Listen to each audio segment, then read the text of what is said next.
1절로부터 보겠습니다. 예수께서 다시 비유로 대답하여 가라사대 천국은 마치 자기 아들을 위하여 혼인잔치를 베푼 어떤 임금과 같으니 그 종들을 보내어 그 청한 사람들을 혼인잔치에 오라 하였더니 오기를 싫어하거늘 다시 다른 종들을 보내어 가로되 청한 사람들에게 이르기를 내가 오찬을 준비하되 나의 소와 살찐 짐승을 잡고 모든 것을 갖추었으니 혼인잔치에 오소서 하라 하였더니 저희가 돌아보지도 않고 하나는 자기 밭으로 하나는 자기 상업차로 가고 그 남은 자들은 종들을 잡아 능욕하고 죽이니 임금이 노하여 군대를 보내어 그 살인한 자들을 진멸하고 그 동네를 불사르고 이에 종들에게 이르되 혼인잔치는 예비되었으나 청한 사람들은 합당치 아니하니 사거리 길에 가서 사람을 만나는 대로 혼인잔치에 청하여 오너라 한데 종들이 길에 나가 악한 자나 선한 자나 만난 대로 모두 데려오니 혼인자리에 손이 가득한지라 임금이 손을 보러 들어올새 거기서 예복을 입지 않은 한 사람을 보고 가로되 친구여 어찌하여 예복을 입지 않고 여기 들어왔느냐 하니 저가 유구무원이거늘 임금이 사환들에게 말하되 그 수족을 결박하여 바깥 어두움에 내어 던지라 거기서 슬피 울며 이를 갈미 있으리라 하니라. 청함을 받은 자는 많되 택함을 입은 자는 적으니라. 이에 바리새인들이 가서 어떻게 하여 예수로 말의 올무에 걸리게 할까 상론하고 자기 제자들을 헤롯 당원들과 함께 예수께 보내어 말하되 선생님이여 우리가 아노니 당신은 참되시고 참으로서 하나님의 도를 가르치시며 아무라도 꺼리는 일이 없으시니 이는 사람을 위해 물어보지 아니하심이니이다. 그러면 당신의 생각에는 어떠한지 우리에게 이루소서. 가이사에게 세를 바치는 것이 가하니까 불가하니까 한데 예수께서 저희의 악함을 아시고 가라사대 외식하는 자들아 어찌하여 나를 시험하느냐 쇳돈을 내게 보이라 하시니 데나리온 하나를 가져왔거늘 예수께서 말씀하시되 이 형상과 이 벌이 네 것이냐 가로되 가이사의 것이니이다. 이에 가라사대 그런즉 가이사의 것은 가이사에게 하나님의 것은 하나님께 바치라 하시니 저희가 이 말씀을 듣고 기이 여겨 예수를 떠나가니라. 부활이 없다 하는 사두개인들이 그날에 예수께 와서 물어 가로되 선생님이여 모세가 일렀으되 사람이 만일 자식이 없이 죽으면 그 동생이 그 아내에게 장가들어 형을 위하여 후사를 세울지라 하였나이다. 우리 중에 7형제가 있었는데 마지 장가 들었다가 죽어 후사가 없으므로 그의 아내를 그 동생에게 끼쳐두고 그 둘째와 셋째로 7째까지 그렇게 하다가 최후에 그 여자도 죽었나이다. 그런즉 저희가 다 그를 취하였으니 부활 때에 7 중에 네 아내가 되리이까. 예수께서 대답하여 가라사대 너희가 성경도 하나님의 능력도 알지 못하는 고로 오해하였도다. 부활 때에는 장가도 아니가고 시집도 아니가고 하늘에 있는 천사들과 같으니라. 죽은 자의 부활을 의논할진대 하나님이 너희에게 말씀하신 바 나는 아브라함의 하나님이요 이삭의 하나님이요 야곱의 하나님이로라 하신 것을 읽어보지 못하였느냐. 하나님은 죽은 자의 하나님이 아니요 산 자의 하나님이시니라 하시니 무리가 듣고 그의 가르치심에 놀라더라. 예수께서 사두개인들로 대답할 수 없게 하셨다 함을 바리새인들이 듣고 모였는데 그 중에 한 율법사가 예수를 시험하여 묻되 선생님이여 율법 중에 어느 계명이 크니까. 예수께서 가라사대 내 마음을 다하고 목숨을 다하고 뜻을 다하여 주 너의 하나님을 사랑하라 하셨으니 이것이 크고 첫째 되는 계명이요 둘째는 그와 같으니 내 이웃을 내 몸과 같이 사랑하라 하셨으니 이 두 계명이 온 율법과 선지자의 강령이니라. 바리새인들이 모였을 때에 예수께서 그들에게 물으시되 너희는 그리스도에 대하여 어떻게 생각하느냐. 네 자손이냐. 대답하되 다윗의 자손이니이다. 가라사대 그러면 다윗이 성령에 감동하여 어찌 그리스도를 주라 칭하여 말하되 주께서 내 주께 이르시되 내가 네 원수를 네 발 아래 둘 때까지 내 우편에 앉았으라 하셨도다 하였느냐. 다윗이 그리스도를 주라 칭하였은즉 어찌 그의 자손이 되겠느냐 하시니 한 말도 능히 대답하는 자가 없고 그날부터 감히 그에게 묻는 자도 없더라. 아멘. 기도하겠습니다.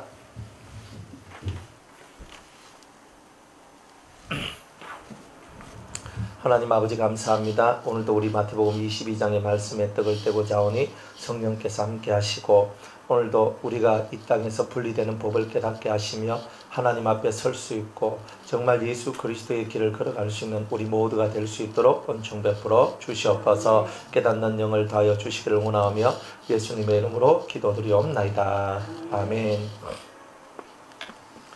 예수님께서 무리들에게 비유로 이제 계속 말씀을 하세요. 비유로. 그럼 왜 비유로 하냐면 천국 백성, 천국의 제자들이 있고 또 이 땅의 사람들이 있다는 거예요. 그러니까 이 땅의 사람들이 들으면 안 된다. 또 다른 말로는 마귀가 들으면 안 된다. 그러니까 악한 영들, 귀신이 만약 구원을 받는다면 좋겠죠. 예? 마귀가 구원받으면 좋겠죠. 근데 하나님의 그 큰 뜻이 있어요. 하나님의 큰 뜻이 뭐냐면은 하나님을 대적하는 요소들을 없애는 거야. 그러니까 우리가 봐서 마귀도 받으면 안 됩니까? 혹은 하나님을 대적하다가 죽은 자들이 다 귀신이 되는데 그 귀신들도 죽어서라도 또 기회를 주셔서 이제 그들도 좀 살리면 안 될까요? 좀 그런 생각 안 해보십니까? 그냥 무조건 예수 믿으면 천국 가고 안 믿으면 지옥 가고 그냥 그것만 말하지 말고 내가 이 땅에 살면서 기회를 못 얻었다면 죽어서라도 기회를 얻게 해주시면 안 될까요? 그러니까 우리는 우리 입장에서 항상 그렇게 얘기를 한다는 거예요. 근데 그거는 뭐냐면 우리가 육을 가진 인간 이 하나 일이 전체적으로 이렇게 봐서 우리는 그런 얘기를 하지만 실제로 하나님의 계획은 뭐냐면 여러분들 속에 들어있는 하나님을 대적하는 요소를 여러분들 안에서 분리시켜내기를 원하는 거예요. 그러니까 여러분 자체가 없어지는 게 아니고 여러분들 영혼 속에 들어있는 하나님을 대적하는 요소가 빠져나오기를 원하는 거예요. 사실은. 그러니까 그거를 원하는 거예요. 그래서 하나님을 대적하는 그 모든 권세들을 다 묶어서 지옥불에 넣어 그걸 없애버리는 거예요. 사실은. 그러니까 그거를 하기를 하나님이 원하시는 거지 여러분들 자체를 없애버리고 너는 지옥 가 한다고 지옥 가 그래서 내가 지옥 가는데 지옥 가서 그것으로 끝나고 이런 것은 아니다. 그러니까 하나님이 원하시는 것은 우리 모두가 다 구원받기를 원하는데 구원이 뭐냐 하면은 내 안에 하나님을 경외하고 하나님을 사랑하는 그 마음으로 그 하나님 앞에 순종하고 하나님을 믿는 믿음 안에 있는 그 진실한 요소가 구원의 요소지 나머지 하나님을 거역하고 배반하고 하나님을 향하여 막 손가락질을 하는 이런 모습들이 구원을 받을 수는 없다는 말이에요. 그러니까 우리는 육으로 생각하잖아요. 육으로 내 몸이 구원받기를 원하는 것처럼 내 몸이 안 아파 좀 건강하게 살기를 원한 것처럼 내 삶 자체가 그렇게 건강하게 살기를 원하지만 그거는 우리 차원에서의 구원이고 우리 차원에서의 얘기고 하나님은 실상 여러분들 영혼 속에 있는 하나님을 대적하는 불순한 요소들을 뽑아내는 거예요. 그리고 이 섭리를 보고 분리섭리라고 그랬죠. 분리시키는 거예요. 하나님을 사모하고 하나님을 경외하고 하나님을 사랑하는 그 요소 그리고 하나님을 대적하고 하나님을 거역하고 하나님 앞에 불순종하고 하나님의 뜻을 거스리는 이런 요소들이 갈리워지는 거예요. 이렇게 탁 나눠지는 거예요. 그러니까 여러분들도 마찬가지예요. 여러분들 이 흙덩어리가 사실 중요한 게 아니에요. 여러분들 속에 있는 영혼의 모습이 하나님이 좋아하는 그 요소로 가득 채워져 있느냐 아니면 하나님이 싫어하는 것으로 채워져 있느냐. 근데 우리는 보통 하나님이 좋아하는 것도 있고 하나님이 싫어하는 것도 있다 이 말이에요. 그러니까 하나님께서는 좋아하는 것은 자기가 가지고 가기를 원하는데 싫은 것이 들어와 있으니까 이 싫은 것을 어떻게 해야 돼요? 싫은 것을 칼로 딱 잘라가지고 이거는 탁 던져버려야 되는데 이걸 탁 던져버려야 되는데 그런데 하나님께서 그 일을 지금 이 땅에서 큰 섭리로 펼쳐놨다는 거예요. 그러니까 여러분들이 지금 인생 속에서 어떤 고난을 당합니다. 힘든 일이 왔습니다. 정신 복잡해 죽겠습니다. 미치겠습니다. 이런 얘기들을 쓰지만은 그 모든 이야기의 중심은 뭐냐 하면은 네 안에 하나님을 사랑하는 요소가 아닌 하나님을 대적하는 그 요소들을 너희들이 갈라내는 이 분리의 일을 하는 것 이게 진짜 너희들이 중요한 거다 하는 것을 보여주시는 거예요. 그러니까 우리가 이런 것을 깨닫고 하나님 제가 제 속에 있는 것을 분리시키기를 원합니다. 그러니까 이 마귀나 귀신은 뭐냐면 100% 전적으로 하나님을 거역하는 요소들이라는 뜻이에요. 마귀와 귀신들이. 그러니까 마귀들은 타락한 천사들이잖아요. 원래 새하얀 천사였는데 새까만 마귀로 바뀌었거든요. 그러면 하얗다라는 그 질에서 까맣다는 질로 완전히 바뀌어버렸어요. 그러면 까만 데서 하얀 것이 나올 수 있나요? 예? 혹시 능력이 있으시면 좀 해주시면 좋겠는데 까만 데서 하얀 것이 나올 수 있어요? 없어요. 그건 불가능한 거예요. 그런 것처럼 이미 새하얀 영이었는데 깨끗한 순결한 새하얀 영이 하나님을 대적하고 탁 엎어져 버렸는데 엎어지면서 새까맣게 바뀌었단 말이에요. 그러니까 새까맣게 바뀌었는 그것을 다시 원초적으로 돌리려니까 이거는 불가능하다. 왜? 이 속에 있는 요소가 완전히 완전히 하나님을 대적하는 것으로 다 바뀌었기 때문에 이 악마, 마귀들을 구원하는 것은 불가능하다 이런 거예요. 이해가 가세요? 그러니까 사람들도 마찬가지. 사람들이 살아있을 때에 자기 양심이 있는 사람은 구원받을 수 있는 기회가 있어요. 그런데 성경에 말하고 있는 것처럼 양심의 화인을 맞아버리면 구원받을 수 있는 기회가 사라지는 거예요. 그거는. 그러니까 우리한테도 그런 거예요. 양심이 뭐예요? 하나님이 우리에게 주신 선한 마음이잖아요. 하나님이 예수를 믿든 안 믿든 하나님이 내게 주신 그 선한 마음이 내한테 있을 때는 하나님의 복음을 듣고 믿을 수 있는 기회가 만들어져요. 그런데 내 양심이 다 타서 화인 맞아가지고 불이 지져가지고 양심의 감각이 없을 때는 어떻게 되는 거예요? 내가 말씀을 들어도 들리지 않아요. 귀에서 말씀이 떠나가 버려요. 누가 나한테 이렇게 하나님 말씀대로 살아야 됩니다 하는데 내 귀에서 이게 싹 지나가고 뭔 소리 하고. 근데 이 속에서 거부하고 거역하고 이런 거예요. 착하게 사는데 양심적으로 사는데 나 예수 싫다 이런 사람들은 그 선량한 마음들이 구원을 받을 수 있는 통로를 열어놓고 있는 거예요.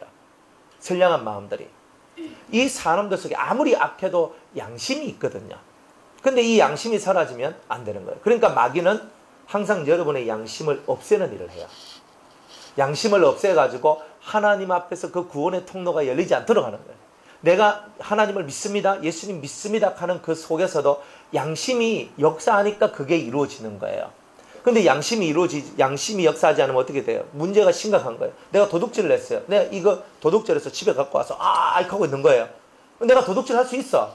있는데 이걸 갖고 왜 당신은 이걸 도둑질 했느냐 라고 말을 했을 때 제가 잘못했습니다 하고 이거를 놓고 원래대로 갖다 놓고 그저 성경대로 말하면 1개 가져갔으니까 4개 내지 5개를 갖다 놓으면 돼요. 아니, 이렇게 하면은 내가 돌이키고 회개를 했기 때문에 돌이키고 해결을 했단 말은 뭐예요? 내 속에 뭐가 있단 말이야? 양심이 있다는 말이잖아요. 그런데 내가 이걸 가져왔는데 내가 이거 가져가면 안 되나? 이거 네 끼가 뭐 이렇게 하면서 막 이렇게 쏴야 된단 말이에요. 그러면 틀림없이 이 사람이 잘못된 것을 했는데 잘못된 것을 했지만은 잘못된 것을 잘못됐다라고 인정을 안 한다 이 말이에요. 인정을 안 해요. 근데 인정을 안 하는 것도 내가 지금 인정하기 싫어서 안 할 수도 있거든요. 근데 나중 돼서 인정을 하면 그 사람 양심이 있는 거잖아요. 근데 끝까지 안 하면 어떻게 되는 거예요? 양심이 없는 거잖아요. 그거는 죽은 거잖아요.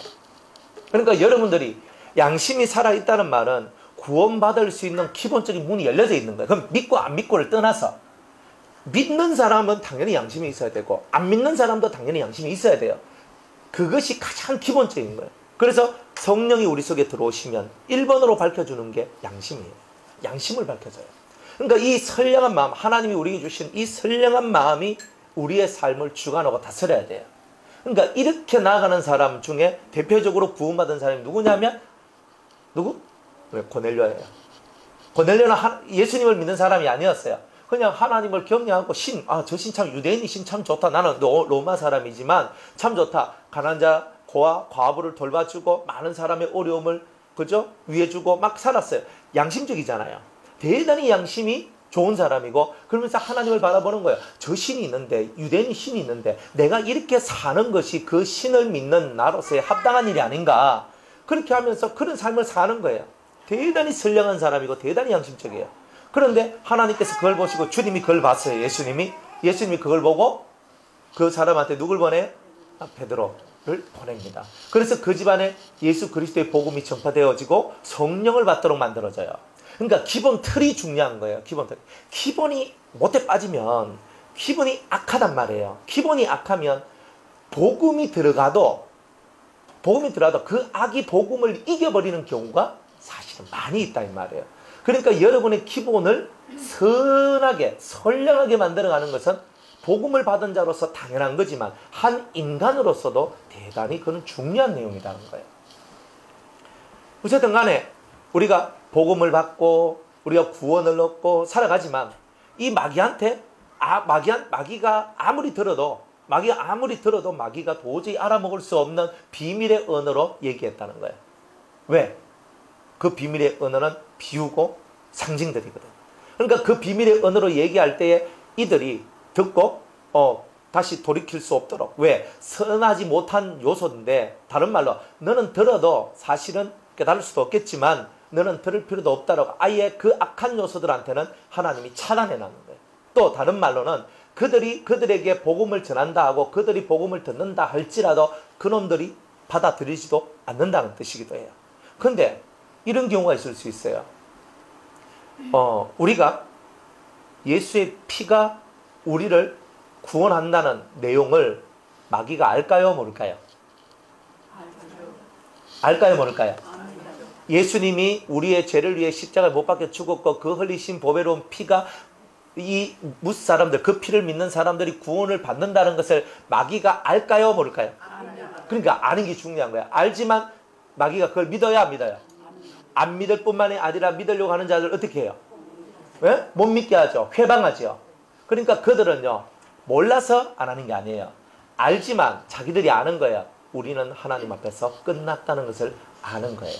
그러니까 하나님께서는 비밀한 것들을 그들에게 들려줄 필요도 없고 그들하고는 이 비밀한 비유의 세계, 하나님의 엄청난 말씀의 세계가 차단되어질 수밖에 없는 이런 일들이 일어났다는 거예요. 그래서 하나님은 듣긴 들어도 알지 못하고 보긴 보아도 깨닫지 못하는, 그죠? 보긴 보아도 알지 못하고 듣긴 들어도 깨닫지 못하는 이 세계를 비유의 세계로 열어줬고, 그리고 우리 믿는 자들 속에는 성령이 역사하셔서 하나님의 말씀이 비유로 되어 있는 이 말씀들을 깨달아서 하나님의 성령과 하나님의 은혜로 우리 심령이 채워지도록 하나님께서는 다 이렇게 말씀해 주셨다. 그런 길을 열어주셨다는 거예요. 그러니까 우리한테는 감사하고 은혜다 이 말이에요. 뭐가 감사하고 뭐가 은혜냐면 비유로 우리에게 주어진 게 은혜란 말이에요.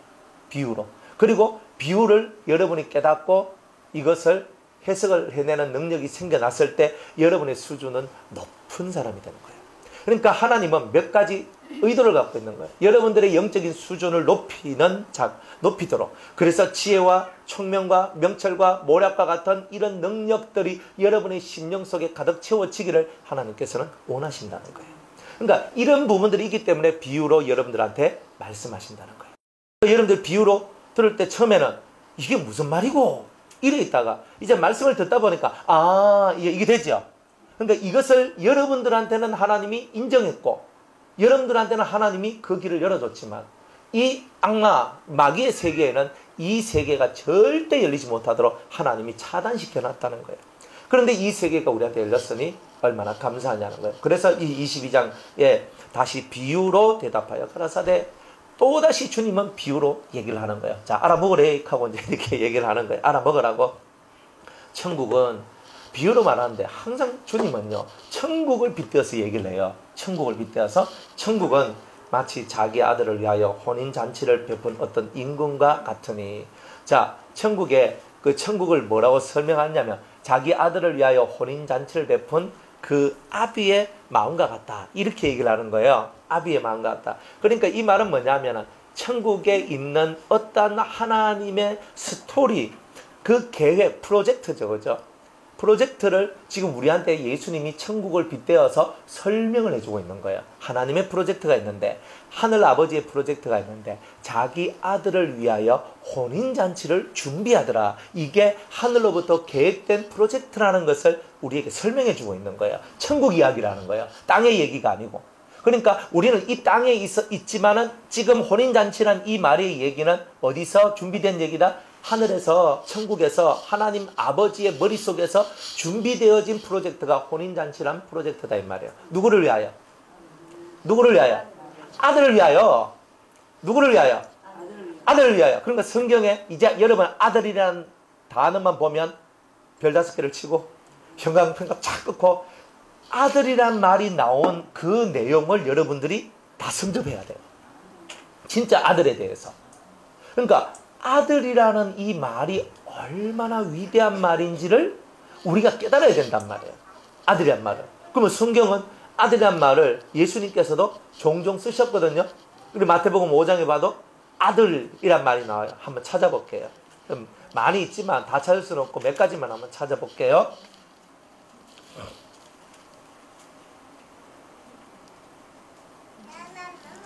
자, 마태복음 5장 45절. 자, 43절로부터 48절로부터 한번 읽어볼게요. 38절로부터 45절까지 또 눈은 눈으로 이는 이로 갚으라 하였다는 것을 너희가 들었으나 나는 너희에게 이르노니 악한 자를 대적지 말라. 누구든지 네 오른편 뺨을 치거든 왼편도 돌려대며 또 너를 송사하여 속옷을 가지고자 하는 자에게 그옷까지도 가지게 하며 또 누구든지 너로 억지로 오리를 가게 하거든 그 사람과 심리를 동행하고 네게 구하는 자에게 주며 네게 꾸고자 하는 자에게 거절하지 말라. 또 내 이웃을 사랑하고 내 원수를 미워하라 하였다는 것을 너희가 들었으나 나는 너희에게 이르노니 너희 원수를 사랑하며 너희를 핍박하는 자를 위하여 기도하라. 이같이 한즉 하늘에 계신 너희 아버지의 뭐가 되리니? 아들이 되리니. 그러니 이렇게 살면 아들이에요. 그러면 여러분이 하나님의 아들이란 증거가 어디 있어요? 그러니까 제가 여러분 하나님의 아들입니다. 나 하나님의 아들이야. 이게 되는 게 아니고 성경의 기준이 뭐예요? 와, 이렇게 살아야 되는 거예요.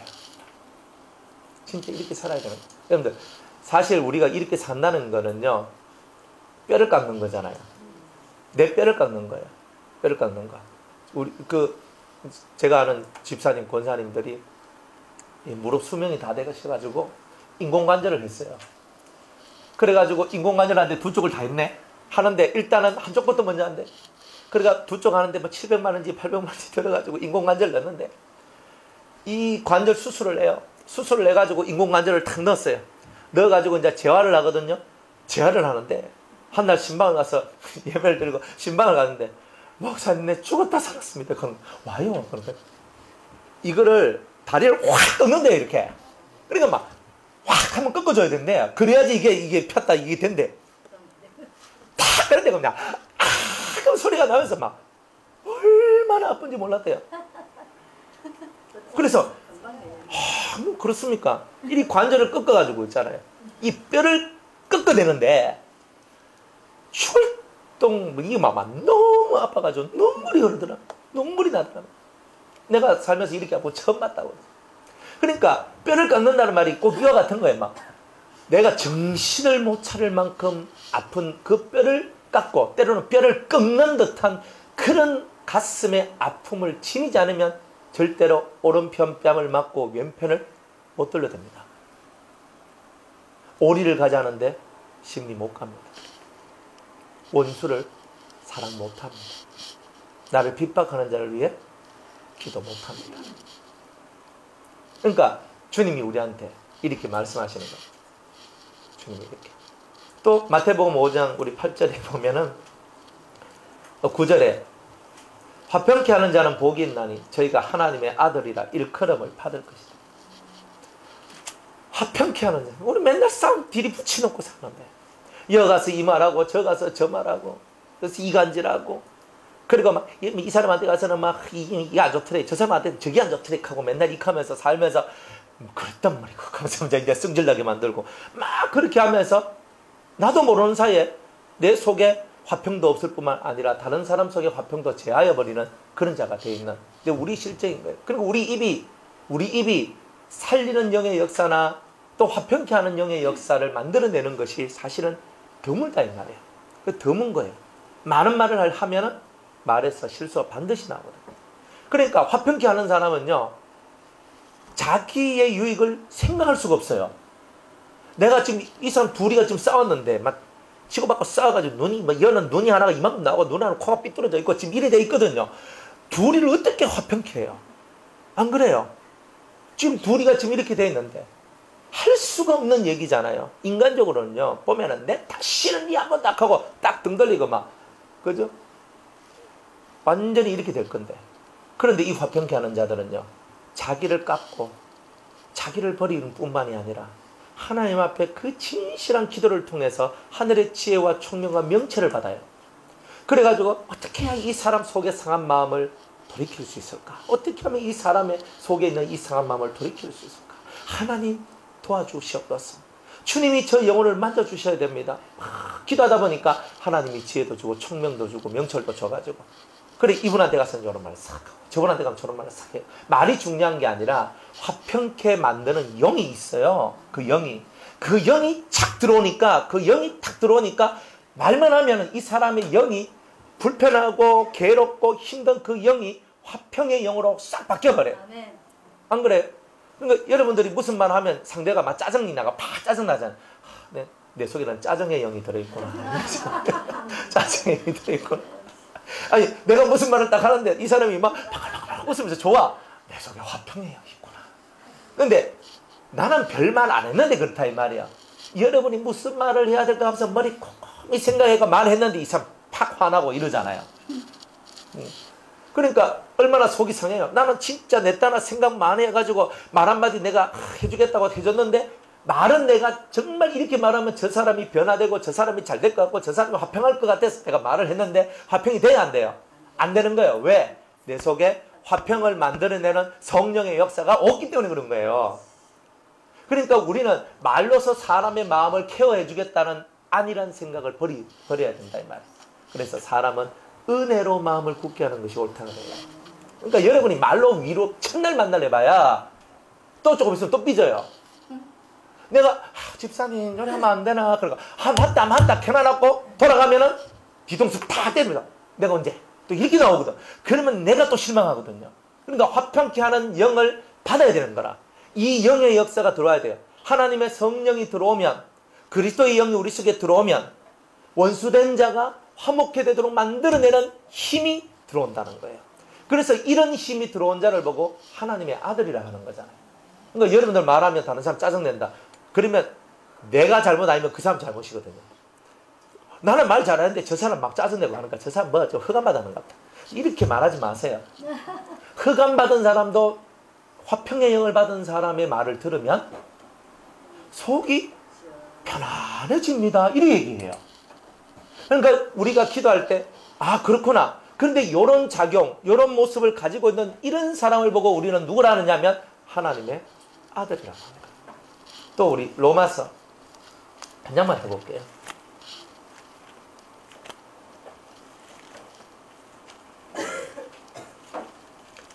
로마서 8장 19절.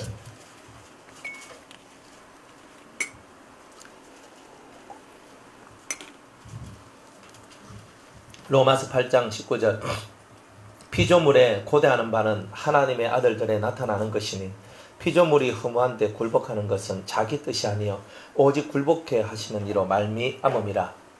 그 바라는 것은 피조물도 썩어짐의 종노릇한 데서 해방되어 하나님의 자녀들의, 이거 아들입니다. 하나님의 자녀들의 영광의 자유에 이르는 것이니라. 이렇게 얘기해요. 자, 여기 뭐라고 얘기했냐면 피조물들도 다 하나님의 아들들이 나타나기를 고대한대요. 하나님의 아들들이. 왜? 그 속에는 영광의 자유가 있어서. 그러니까 영광으로 꽉 채워진 자유함이 있는 거예요. 그러니까 어디서부터 벗어났냐면 죄로부터 벗어났다는 거예요. 그러니까 우리 심령 속에 이 죄가 있는데 죄가 있으니까 내가 깜깜해지잖아. 내 빛이 깜깜해지는데 이 깜깜해지는 이 빛이 이 하나님의 아들들은 그 깜깜한 빛이 아니라 새하얀 빛이 됐고 그 하얀 빛이 되어가지고 이 속에서 영광이 확 이렇게 올라있거든요. 여러분들 옛날 성화 같은 거 보면은 성인들이나 예수님 머리에 보면 여기 머리에 보면 이렇게 하얗게 이렇게 그걸 뭐라 그래요? 후광이라 그러나? 요런 게 있잖아요. 요렇게 빨가 그 빛이 그냥 확 나오는 것 같은 자 요런 모습을 띠고 있잖아요. 근데 실제로 사람들한테 그런 게 있어요. 실제로 그렇게 있어요. 그러니까 그게 뭐냐면 실제로 우리가 영적인 눈이 떠지면 저도 한 번씩 이제 그런 보거든요. 이렇게 사람들을 보면 진짜 이렇게 싹 있고 이렇게 있어요. 그럼 아, 저 사람은 은혜가 있는 사람이구나. 근데 어떤 사람은 없어요. 어떤 사람은 진짜 없어. 천합도 없어. 근데 어떤 사람은 이렇게 있어요. 이렇게 쫙 이렇게 있어. 그 눈 뜨고 보지 마시고 눈 감고 봐야 돼요. 눈 뜨고 보면 안 되고 눈 감고 봐야 돼. 그죠? 뭐 그래가지고 이렇게 둘러싸여 있거든요. 그런 것처럼 이 하나님의 아들들한테는 근본적으로 영광이 있는데 영광은 깜깜한 게 영광이 아니라 환한 게 영광이잖아요. 환한 게. 그러니까 환한 게 영광인데 이 영 속에서 하나님의 영이 강하다 이 말이에요. 그러니까 하나님의 빛이 강하니까 이 빛이 쫙 하면서 올라오면서 온 자기의 몸을 빛으로 감싸버려요. 그게 영광이에요. 사실은 그게. 기본적인 영광이에요. 빛이 없으면 영광이 없고 빛이 있으면 영광이 있다는 거예요. 네. 당연히 목사님 그러면 천국 집 갔다 오신 분이 하얀 마차가 자기를 데려왔을 때 어떤 사람 한 사람은 사람인데 이렇게 궁금한 빛으로 돼 있고 마차 안에는 두 사람이 있으면 딱 사람을 꼭 이런 사람으로 하얀 모습이 있었고 그럼 이 사람은 하얀 빛 덩어리로 있대고 그 뭐예요? 글쎄요. 근데 이제 뭐 어쨌든 간에 뭐 그분은 그분이 체험을 하신 거니까 이제 그하고 다 거의 다 영체라 보시면 돼요. 그러니까 하나님의 입에서 나온 영들은 그죠? 딱 마차 안에 타고 있는 사람 보면 하얀 사람 얼굴이 네. 다 보이고 이 사람은 몸은 사람은 몸인데 얼굴만 이렇게 궁금하게. 그러니까 이제 그거는 하나의 조금 자기 얼굴만 보이고 빛으로 이렇게 감춰져 있단 말이에요. 예, 얼굴이 안 보이고 이렇게 얼굴은 안 보이고 몸은 여는 사람이고 여 마차 안에 탄 사람 네. 자기를 데리러 온 사람 여 앞에 온 사람은 그렇고 여 마차 안에 있는 사람은 하얀 네. 사람은 똑같은데 사람 이게 천사들도 등급이 있거든요. 천사들도 우리 요한계시를 보면 해와 같이 빛나는 천사가 있어요. 그러니까 해와 같이 빛나는 천사도 있고 그러니까 천사들도 급이 그러니까 상급, 중급, 뭐 하급 뭐 이렇게 나눠지듯이 말단사원, 뭐 과장급, 뭐 부장급, 뭐 저 위에 이제 사장급, 이사급 뭐 이런 종류들로 다 나오거든요. 그러니까 천사장이 있는데 그죠 대천사라고 얘기하잖아요. 천사장이 있으면 천사장 밑에 그 급들이 다 존재해요. 우리가 성경에 봐도 10부장, 뭐 패장, 뭐 10부장, 뭐 150부장, 100부장, 1000부장 이렇게 되는 것처럼 천사들의 세계도 마찬가지입니다. 그러니까 우리 인간 세계 속에 있는 모든 제도는 다 하늘의 것을 모방했다라고 보시면 돼요. 하늘의 것을. 그러니까 천사들도 천부장이 있다. 이런 천부장과 같은 역할을 하는 천사, 백부장과 같은 역할을 하는 천사, 뭐 50부장과 같은 역할을 하는 뭐 이런 자도 있다 이 말이에요. 둘이 있으면 둘 중에 하나가 리더자가 있다. 이런 패장 이런 거죠. 그러니까 이런 사람이 있듯이 영들도 마찬가지예요. 그러니까 천국에 있는 영은 딱 두 종류밖에 없어요. 그 두 종류. 천국에 하나님께서 부르시는 영은요. 성도의 영 아니면 다 천사예요. 성도의 영 아니면 다 천사예요. 다른 건 없어요. 급이. 네. 급이 다르다는 거예요. 사람은 누구는 다 보이고 자기 앞으로 이 마차가 뭐 잘 봤는지 못 봤는지 나도 모르겠네. 빛으로 얼굴이 아니고 해처럼 둥그런 빛으로 예. 예. 그러니까 그게 이 사람이 그 영체를 볼 아직 수준이 안 돼서 못 볼 수도 있고요. 그게 또 그 얼굴을 가려워야 되기 때문에 가려워지는 것도 있어요. 그러니까 사람들이 모든 걸 다 볼 수는 없어요. 그러니까 우리가 그래서 신앙 수준이 높아야 될 이유가 뭐냐면은 신앙 수준이 우리가 높아지면 높아질수록 높은 단계의 세계를 우리가 많이 볼 수 있어요. 그렇기 때문에 이제 그런 거고 그분이 천국을 갔다 오시고 뭐 어딜 갔다 온 거에 대해서는 저는 잘 모르니까 그 얘기는 제가 할 필요는 없는 것 같고 단지 천국도 뭐 마차가 와가지고 하얀 마차가 오든 불마차가 오든 그 사람을 데리고 올라가는 모든 일을 하는 건 다 천사인데 천사들도 세 천사가 있으면 세 천사 중에 하나가 리더 자격 천사일 것이고 그 천사도 아마 그런 천사일 것이다. 이제 요렇게 설명할 수밖에 없어요. 네. 그러니까 리더자가 맞겠네요. 예, 또 마부 천사 둘이 이래 하고. 예. 그래서 피조물들이 고대하는 말은 다 하나님의 아들들이 오는데 이 영광, 그저 영광의 자유, 하나님의 자녀들의 영광. 근데 그 영광이 뭘 갖고 있냐면 자유를 갖고 있는 거예요. 그러니까 천국에 천국 가는 사람들 다 자유가 아닙니까? 자유인데 온전한 100%의 자유는 하나님의 아들들밖에 없어요. 그게 우리가 말하는 그리스도의 신부들, 그죠? 그리스도에게 붙은 자들, 이런 자들만이 온전한 100%의 자유를 얻지, 나머지 1청정과 2청체에 가는 천사들은 대리 통치자가 내려와서 그들을 통치하고, 만약 3청 천국에 있는 성도들이 2층에 내려온다 하면 2층의 어떤 지역이요, 대축제의 날이 되어버려요. 야, 하늘, 저 삼성천에서 우리를 만나러 지금 그분들이 오셨다. 그분이 오셨다. 그러면 그날은요, 그냥 잔치의 날이 되어버리는 거예요.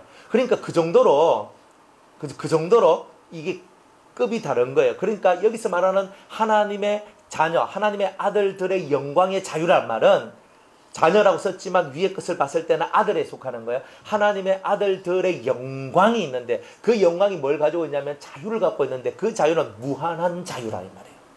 그러니까 이것을 이 피조물들이 가지기를 원하는데 지금은 허무한데 굴복되어져 있는 거예요. 사람이 죽잖아요. 죽어서 흙으로 돌아가는 것처럼 짐승이나 모든 피조물들은 식물, 동물, 뭐 온갖 것, 뭐 조류, 오류 할 것 없이 모든 것들이 다 죽으면 흙으로 다 돌아가요. 이게 허무한데 굴복당하는 거예요. 사람이 영원히 살면 식물들도 영원히 살아요. 죄가 없는 세상에는 죽음도 없었어요. 그러나 죄가 들어오니까 사망이 만들어졌어요. 봄, 여름, 가을, 겨울이 있는 이유는 뭐예요? 예? 봄, 여름, 가을, 겨울이 왜 있겠어요? 이 생로병사의 일을 만들어내기 위해서 봄, 여름, 가을, 겨울이 있는 거예요. 그러면 에덴 동산은 봄, 여름, 가을, 겨울이 있을게요? 에덴 동산은 봄, 여름, 가을, 뭐 여름, 가을도 뭐 모르겠고 사람 살기 딱 좋은, 그죠? 아침에는, 저녁에는 좀 선선하고 낮에는 뜨끈하고, 그러니까 사람 살기에 그렇게 좋은, 그래서 감기 안 들릴, 그죠? 아담이 감기 걸렸겠습니까? 예? 뭐 추워가지고 막 칙하고 막 이렇게 하겠어요? 안 합니다. 없어요. 그만큼 그 시절은 모든 것이 사는 세상이었다는 말이에요. 너무 좋아요. 너무 살기가 좋아요. 그런데 우리가 범죄하고 난 다음에 낮이 있고 밤이 있고 뜨거움이 있고 추움이 있고, 그죠? 막 이런 것들이 막 계속 반복되면서 우리가 피부가 노화되도록 만들어버렸고, 그리고 자꾸 이제 우리 속에 있는 것들이 쇠퇴해지도록 그렇게 만들어냈다. 낡아지도록. 그러니까 그런 세계가 왜 나왔냐면 인간이 죄를 지었기 때문에 그런 것이다 이 말이에요. 근데 인간이 죄를 안 지었을 때는 사망이란 것, 죽음이란 것 자체가 없었어요. 그러니까 죽음이 없는 세상을 만드는 것이 하나님의 뜻인 거예요. 그런데 그거를 지금은 이미 죽음이 왕노릇하는 세상, 사망이 왕노릇하는 세상에 우리가 들어와 살고 있잖아요. 그러니까 하나님께서는 예수님을 왜 보냈어요? 사망이 왕노릇하지 못하는 세상을 만들기 위하여 예수님을 보낸 거다 이 말이에요. 그래서 봄, 여름, 가을, 겨울 속에서 우리가 늙어 들어가고 막 쭈글쭈글해지고 내 몸이 빼지고 아이고 무릎이야 허리야 하고 하는 이런 세상은 사망이 왕노릇하는 세상이기 때문에 그런 것이 나왔다 이 말이에요. 그러니까 여러분이 아무리 건강식품 많이 먹고 얼굴에 콜라겐 아무리 많이 발라도 안 된다는 거예요. 다 오염이 되어 있기 때문에. 지금은 모든 것이 오염이 되어 있어요. 안 돼요. 아이고 70인데 어찌 그리 곱십니까?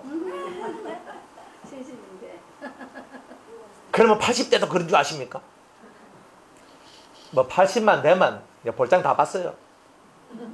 그 80만 딱 되면요, 아무리 관리를 해도 안 되는 거예요. 뭐 아직 우리는 80까지 안 이르렀으니까. 벌써 이제 한 60만 넘어가도 이제 아유 내게 소망이 어디 있나. 우리 다 그렇거든요. 막 건강하게, 제가 아는 장로님도 얼마나 건강한지 몰라요. 막 70 넘어가지고 막 싱싱거리면서 다니거든요. 근데요, 생생거리고 다니고 막 운동하고 막 먹는 것도 고기 안 먹어요. 건강한 것만 먹어요. 그래가지고 막 하면 이거는 간에 조심다가 막 드시고. 돈이 없어서 그렇게 먹는 게 아니라 고기 먹으면 병든다고. 그래서 고기는 적게 먹고 일단 나물이나 뭐 좋은 거 이런 것만 많이 먹거든요. 그런데 아무리 그래봐야 결국은 강건해봐야 80입니다. 좀 더 살아야 90입니다. 100년도 못 살고 다 갑니다. 그러니까 이 사망 안에 있잖아요. 지금. 이 허무한 데 다 굴복해 있다. 모든 피조물이. 왜? 사람이 사망으로부터 벗어나지 못했기 때문이라는 거예요. 그러니까 우리가 이 사망의 권세로부터 벗어나면 이 세상의 모든 피조물들도 사망의 권세로부터 벗어나니까 하나님의 아들들, 썩을 몸이 썩지 아니할 몸을 입고 죽을 몸이 죽지 아니할 몸을 입고 육의 몸이 신의 몸을 입은 그들이 나타나기를 이 피조물들도 고대하는데, 그들을 보고 하나님의 아들이라고 하는 거예요. 마태복음 우리 3장 17절 말씀 하나만 더 찾아볼게요.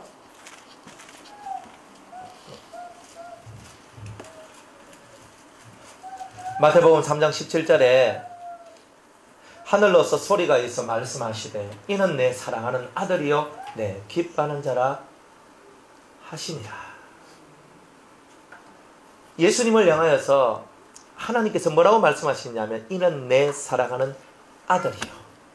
그러니까 예수님과 같은 자가 하나님의 아들이다. 이래 얘기를 하는 거예요. 그리고 내가 기뻐하는 자다 그래요. 또 마태복음 우리가 마태복음 늘 봤지만 한 번 더 볼게요. 17장 5절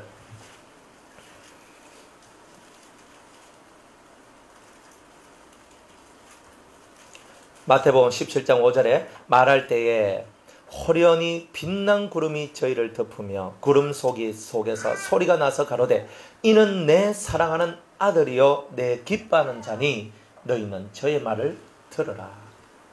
그러니까 변화산에 올라가서도 예수님이 세례를 받고 올라왔는데 하늘문이 열리고 비둘기 같은 성령이 임하면서 하나님께서 예수님에 대하여 증거하기를 예수가 내 아들이다. 이걸 증거했는 거예요. 아들이라고. 틀림없이 자녀란 말도 있잖아요. 자녀란 말도 있고 백성이란 말도 있어요. 비슷한 의미로. 하지만 하나님께서 정확하게 뭐라고 얘기하냐면 내 아들이라고 얘기해요. 내 아들이라고. 그러니까 이 성경은 명칭이 달라요. 아들이라고 부른 자가 있고 때로는 자녀라고 부른 자도 있고 때로는 백성이라고 부른 자도 있어요. 그러니까 뭔가 의미, 시사하는 게 좀 다르잖아요. 자녀하면 많은 사람 중에 내가 하나다 하는 그런 뜻이지만 내 아들 하면 딱 집어서 얘기하는 거잖아요. 그럼 여러분 하나님의 아들이 되셔야 되잖아요. 내 아들이잖아요. 이거는 아들이란 말은 복수가 아니고 단수예요. 네가 내 아들. 이거는 하나님하고 우리 성도 사이에 1대1의 모습이라는 거예요. 그러니까 여러분을 향하여 하나님께서 말씀하시기를 너는 내 아들이라. 요게 돼야 되는 거예요. 예수님은 우리 보고 내 아들이라고 안 해요. 예수님은 우리 보고 뭐라 그래요? 내 신부, 나의 누이, 나의 신부, 나의 완전한 자, 나의 비둘기, 나의 친구 이렇게 얘기하죠. 안 그래요? 근데 아들이란 말은 누가 쓰시는 거예요? 아버지가 쓰시는 거예요. 그러니까 하나님 아버지가 우리를 향해 딱 찍어서 말한 거예요. 네가 내 아들이다. 이 엄청난 얘기다 이 말이에요. 그런데 이 아들을 위하여 이런 아들을 위하여서 뭐가 지금 벌어졌어요? 혼인잔치가 벌어진 거예요. 그러면 여기서 말한 이 아들은 누구를 얘기하는 거예요? 예수님을 얘기하는 거죠. 그죠? 예수님을 말하는 거잖아요. 그러니까 천국은 마치 자기 아들을 위하여 혼인잔치를 베푼 어떤 임금과 같으니 했을 때 여기에서 아들은 나를 얘기하는 게 아니고 예수님을 얘기하는 거예요. 그러니까 예수님의 혼인잔치가 열리는데 그 혼인잔치에 들어올 자는 누구인가? 이런 거예요. 누가 혼인잔치에 들어올 수 있는가? 그것이 천국의 모습을 보여주는 것이다. 이렇게 얘기하고 있는 거예요. 그러니까 마치 자기 아들을 위하여 혼인잔치를 베푼 어떤 임금과 같으니 이제 모든 총체적으로 따지면 예수님이 우리의 임금이지만 때가 되면 하나님이 우리의 왕이 되시는, 그러니까 모든 근본적 태초의 가장 오리지널 왕은 여호와 하나님이에요.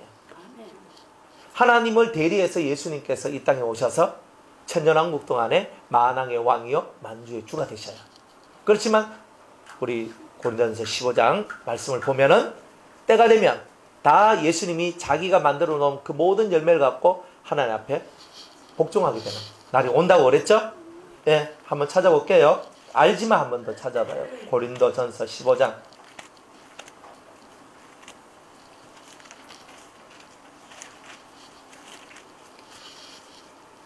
27절.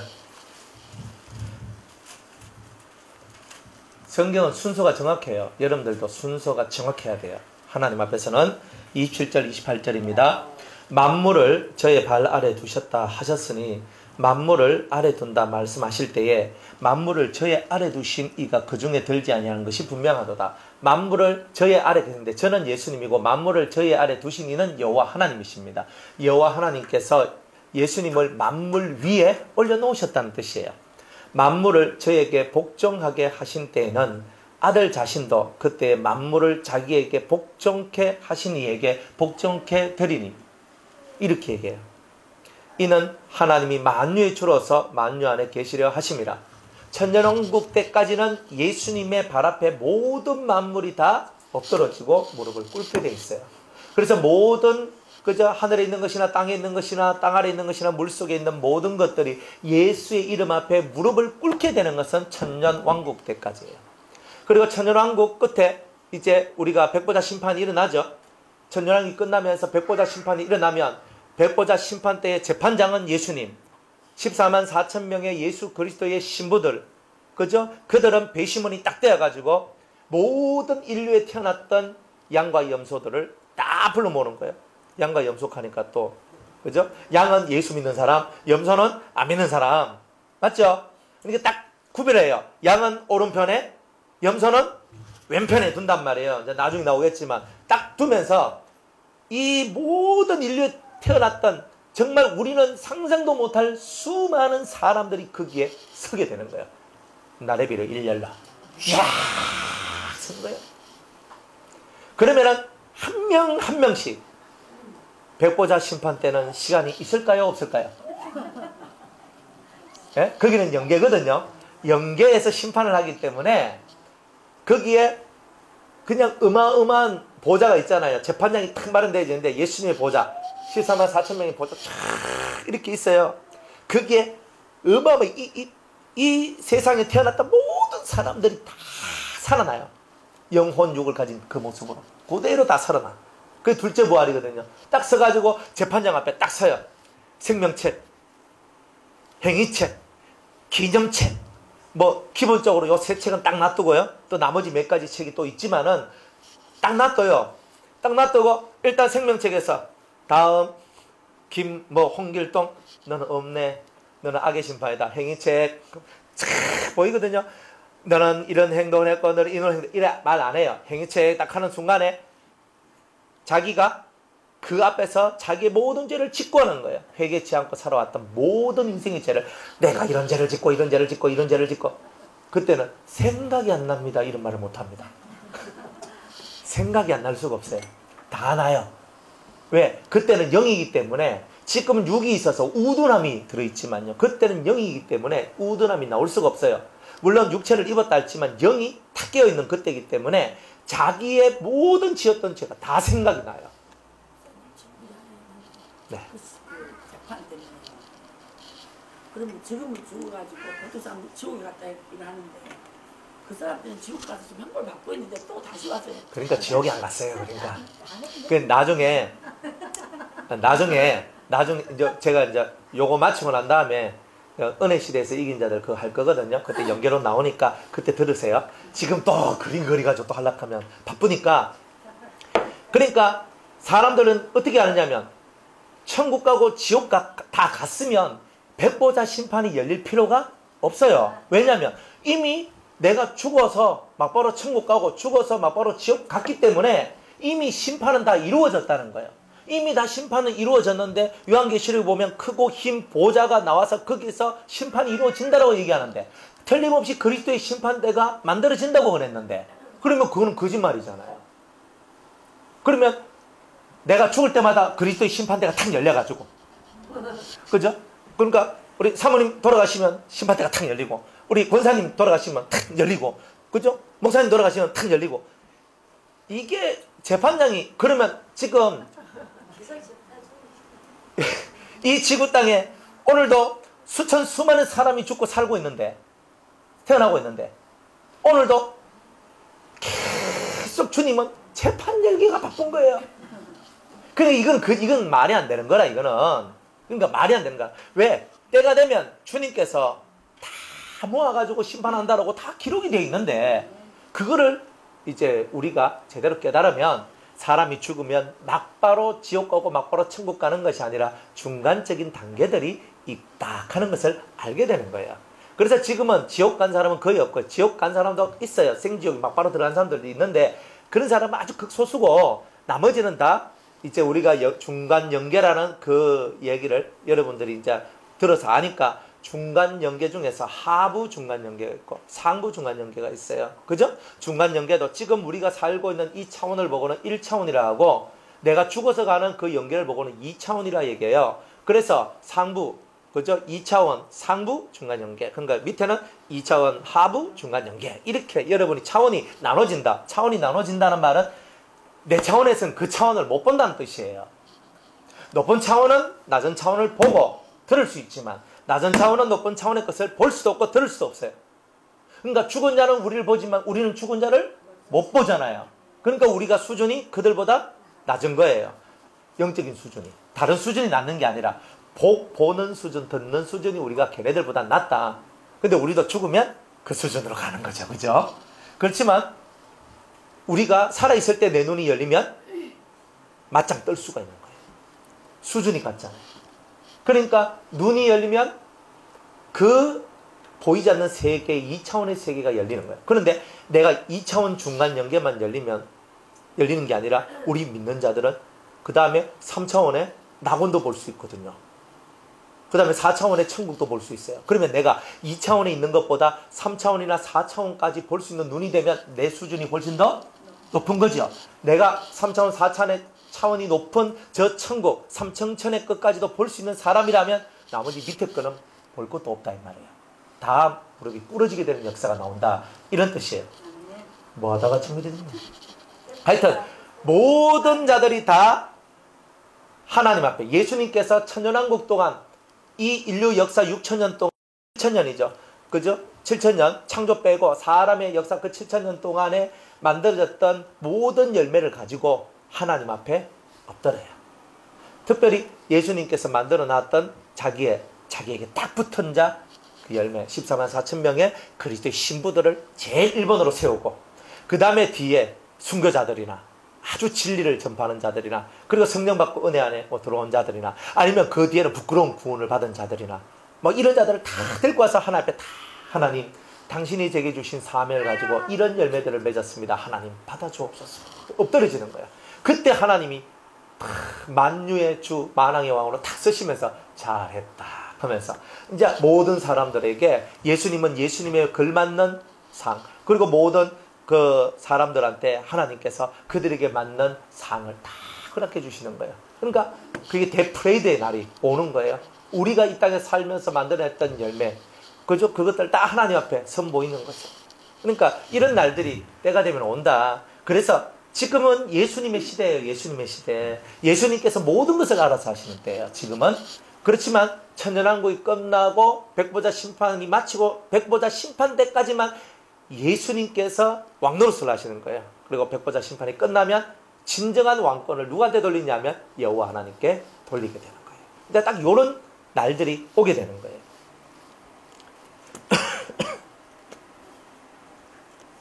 자, 그래가지고 혼인잔치가 열리는데, 혼인잔치는 아들을 위하여, 예수님을 위한 잔치예요. 진짜 하나님께서 기뻐하시는 그 아들, 정말 자신의 모든 뜻을 이루어내셨던 그 아들 예수님을 위하여서 하나님께서 혼인잔치를 베풀어 주시는데, 이 땅에 이제 많은 천사들을 보내가지고 복음의 소식을 전달하는 거예요. 성령을 통하여, 천사를 통하여, 하나님의 계획 속에서. 그래서 여러분들도 복음을 받지만 실제로는 성령이나 혹은 천사를 통해서 복음을 받는 거예요. 제가 복음을 전했다 할지라도 이것은 껍데기일 뿐이에요. 실제로는 안에 있는 성령이 말씀하시는 거예요. 그러니까 성령을 통하여 여러분이 복음을 받는 거예요. 그러니까 사람의 소리로, 목소리로 말을 해야 되기 때문에 그런 거지. 성령이 우리 안에 들어오셔서 말씀을 하시면, 그죠? 말씀을 하시지만 성령이 내한테, 나라는 육의 음성을 통하여 말 안 하면 우리가 그 말을 알아들을 수 없기 때문에 내 안에서 성령이 나를 통하여 음성을 드러내시고 우리는 그 음성을 듣는 거예요. 그래서 그 앞에 아멘 하는 거예요. 그러니까 모든 여기서 말하는 종들은 다른 이렇게 종들을 막 보내잖아요. 이들은 영적으로는 천사와 성령을 얘기하는 거예요. 육적으로는 선지자요, 복음 전도자요, 이런 거예요. 자, 선지자나 복음 전도자 속에 누가 들어가 있어요? 성령이나 천사들이 역사를 하고 있는 거예요. 여러분들 안에는 혹은 옆에는 그죠? 딱 붙어 있는 그런 성령의 역사도 있고 천사들도 있어요. 이제 그런 부분들이 여러분들 지금 여기서 말하는 내용들이다. 그래서 온 세상에 보내잖아요. 자, 3절에 보니까 그 종들을 보내요. 종들이 천사와 그리고 성령, 영 이런 것들을 얘기합니다. 성령 혹은 천사. 종들을 보내요. 그 청한 사람들을 혼인잔치에 오라 하였더니 청한 사람이 있어요. 제일 먼저 누굴 청했냐면 이스라엘 사람들을 청했죠. 다 오라 했잖아요. 오라 했는데 와야 하나요? 안 오죠. 근데 또 이방인들한테 이제 복음이 전파됐어요. 그죠?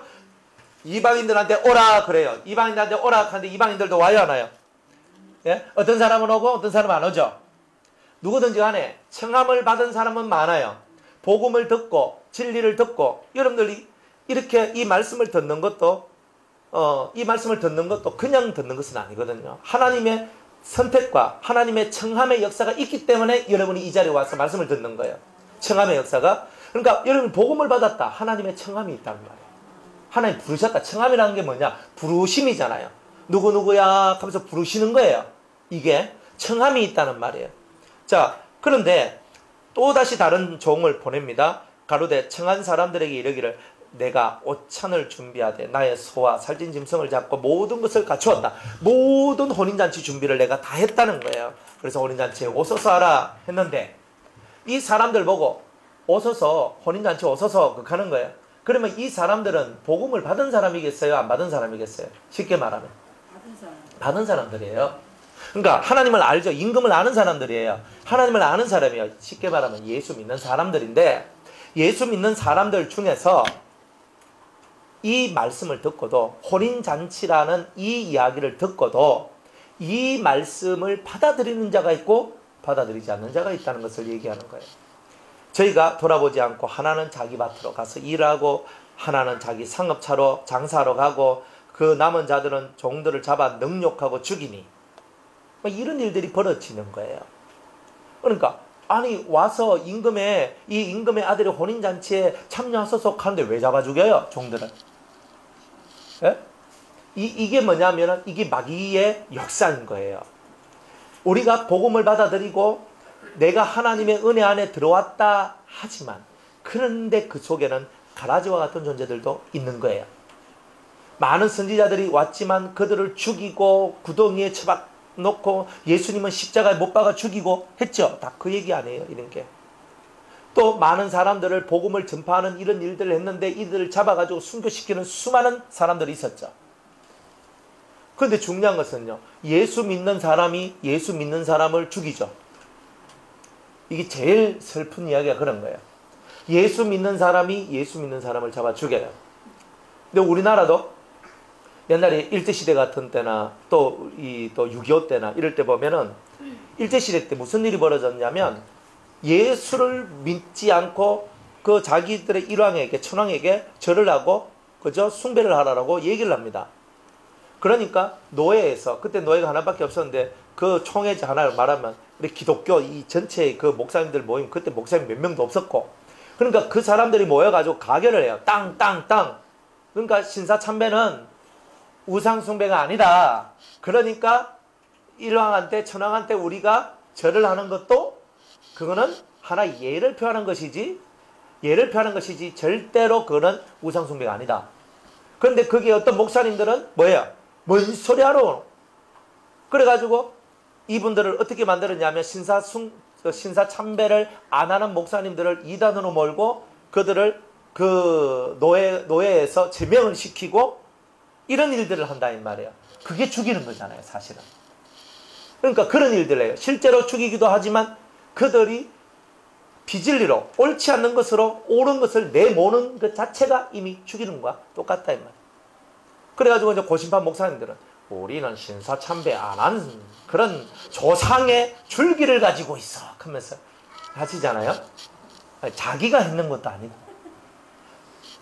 내가 먹었는 것도 아닌데 나는 그런 줄기 속에 있다. 그거를 엄청 프라이드를 갖고 있는 거예요. 그래 다른 뭐 통합, 합동 무슨 파 보면 저것들은 다 배도자들의 후예들이야.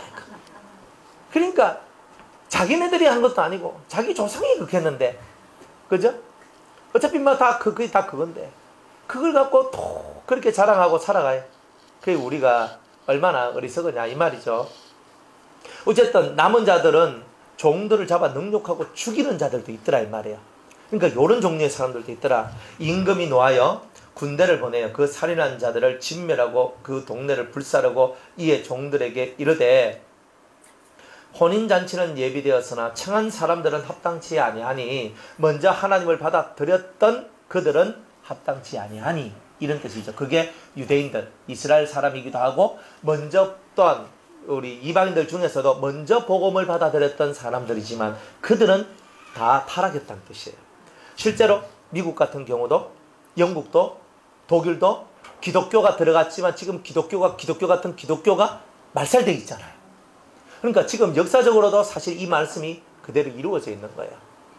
미국 제 제자가 가가지고 이제 미국 가가지고 이제 1년 동안 공부를 하고 왔거든요. 그걸 교환학생으로 가서 했는데, 예수 그리스도의 신부가 우리는 되어야 된다라고 막 얘기를 하니까, 나 신부 맞아. 너 신부야. 그러면서 막 게임 막 하면서, 내 신부거든. 게임을 막 이러고, 내 신부야. 아니, 네 안에 7가지 악성이 있는데 이 악성을 없애야 돼. 그래 맞아, 없애야 돼. 그냥 그래 맞아. 게임 열심히 게임하고 있는 거예요.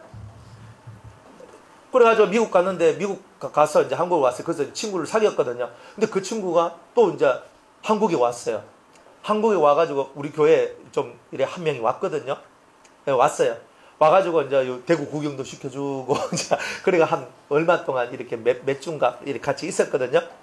같이 있는데 우리 교회에서 주일 낮 예배 때 우리 찬송가 부르잖아요.